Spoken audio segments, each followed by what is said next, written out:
Bienvenidos al curso de Documentación Administrativa y Empresarial. Hoy trabajaremos la unidad 1, tema 3, trámite documentario. Los principales documentos que podemos visualizar en este tipo de trámites van desde los oficios, solicitudes, citaciones, entre otros. Iremos trabajando poco a poco cada uno de ellos. Para poder comprender esto es importante que nos vayamos sumergiendo poco a poco en las características propias de cada uno de estos documentos. Para ello es importante que tengamos claro que dentro de una organización existen distintos tipos de documentos, es decir, documentos que tienen finalidades diferentes. Unos, por ejemplo, registran la parte administrativa de la organización, es decir, lo que ocurre en las diferentes áreas que tienen cabida dentro del proceso administrativo, mientras que otros documentos registran las actividades propias del servicio que nosotros brindamos como organización. Por ejemplo, tenemos la circular. Es un documento que se utiliza para dar a conocer determinada información. Generalmente se utiliza para aspectos de suma urgencia, en los que se busca llegar a la totalidad de una población objetiva, es decir, a un conjunto de personas al cual necesitamos dirigirnos de manera directa y rápida. Esta circular tiene ciertas características que debemos tener en consideración. Una de ellas es que debe ser elaborada y firmada por el personal directivo, puesto que es un aspecto urgente que debe ser comunicado a todos los trabajadores. No puede ser elaborado por cualquier persona de la organización. Tiene que ser un área de dirección, un área directiva, la que dé fe del documento de tal forma que todos los empleados en la organización, en el nivel jerárquico que les corresponda, ejecuten lo que está en dicho documento. Las normas, indicaciones que se plasman en este documento deben ser cumplidas obligatoriamente por todos los miembros de la organización. Ahora, si las instrucciones que se dan son de ejecución temporal, es decir, van a tener una fecha de inicio y una fecha de fin, esta debe ser consignada en el documento. No debemos dejar en el aire ese aspecto tan importante, porque los trabajadores muchas veces tienen en cuenta un periodo de inicio, pero tal vez estamos comunicando una medida que va a tener un tiempo de vigencia, y si no se conoce dicho tiempo, probablemente los trabajadores continúen ejecutando dicha acción cuando ésta ya no tiene sentido de seguir ejecutándose. Es importante que tengamos en cuenta que como esta información es de cumplimiento obligatorio por todo el personal de una organización, el supervisor de cada área debe monitorear que la información haya llegado a todos sus colaboradores y además debe asegurarse que se cumpla, es decir, debe de controlar el cumplimiento, la ejecución de lo que se ha indicado. En caso esto no ocurra, deberá hacer las correcciones pertinentes para evitar problemas por no ejecutar dichas disposiciones o indicaciones. Otro documento que tenemos es la notificación. Muchas veces hemos presentado un documento o estamos esperando una respuesta y hemos ingresado un escrito, un documento a través del trámite documentario y recibimos una notificación. ¿Y qué es una notificación? Es un documento a través del cual se informa, se advierte de algo en particular a una o varias personas. Se puede utilizar para confirmar algo, para autorizar algo, o para preguntar algo con la finalidad de obtener una respuesta, pero de manera formal. ¿Y qué partes tiene una notificación? Veamos. Se debe consignar la fecha y el lugar en donde se ejecuta, se consigna el documento. Como se va a notificar a la persona o personas, es importante que el documento registre el nombre correcto, completo de la persona o personas a las que va dirigida y la dirección a la cual va a ser enviada la notificación.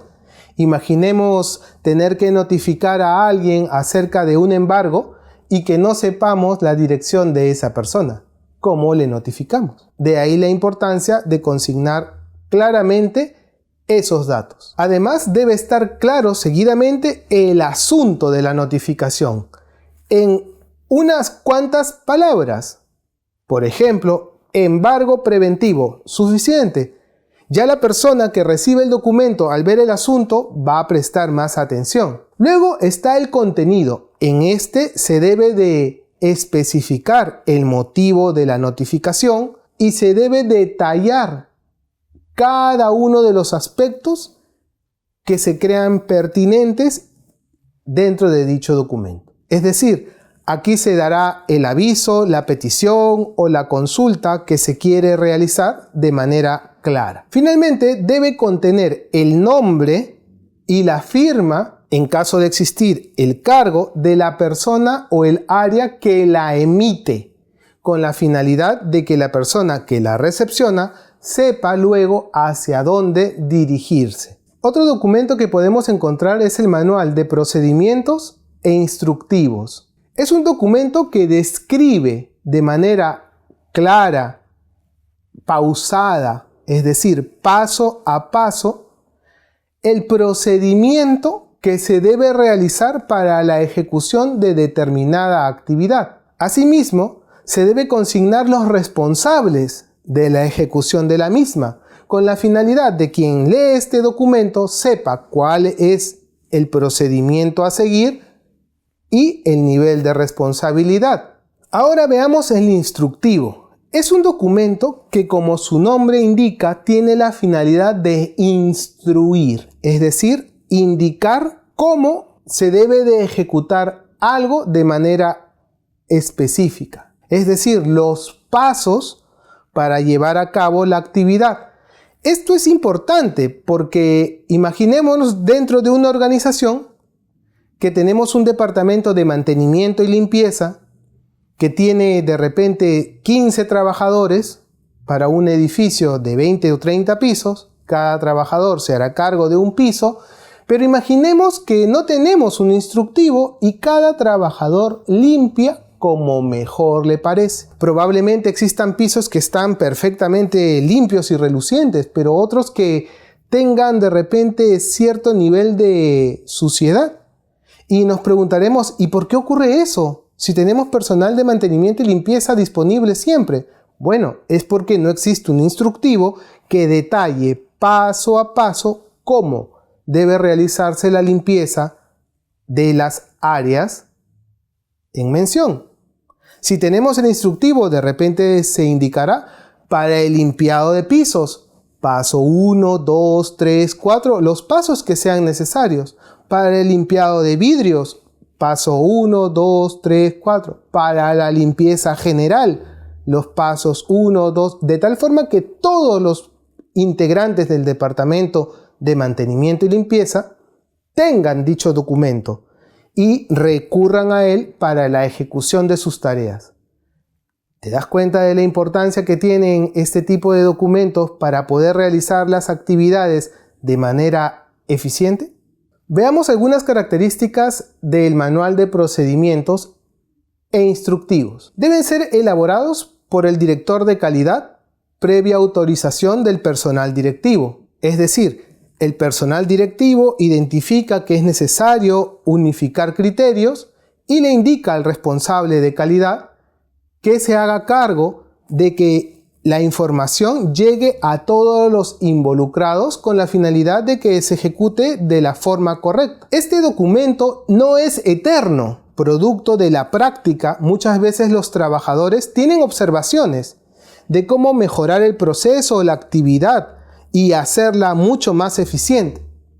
Entonces, las sugerencias deben ser remitidas por escrito con la finalidad de que dicha información quede en constancia y pueda tomarse en cuenta para la modificación de dicho documento. Cada supervisor debe monitorear, pero además, para monitorear, deberá conocer el contenido del documento. No podemos ser supervisores y desconocer lo que indica, puesto que luego, para poder controlar, monitorear, no vamos a saber qué hacer. El documento debe estar al alcance de las personas que lo requieran de acuerdo al nivel de responsabilidad que les corresponde. No podemos tener este tipo de documentos que son trascendentales para la ejecución de una tarea guardados en un escritorio bajo llave, porque eso implicaría que cuando se requiera revisar detalladamente no esté disponible y se cometan errores por no tener el documento a la mano. Como puedes ver, es importante cada uno de los documentos, pero más importante aún es que tengamos conciencia de que su ejecución y cumplimiento son vitales para el desarrollo de una organización. No olvides revisar tu material y nos encontramos en la siguiente sesión.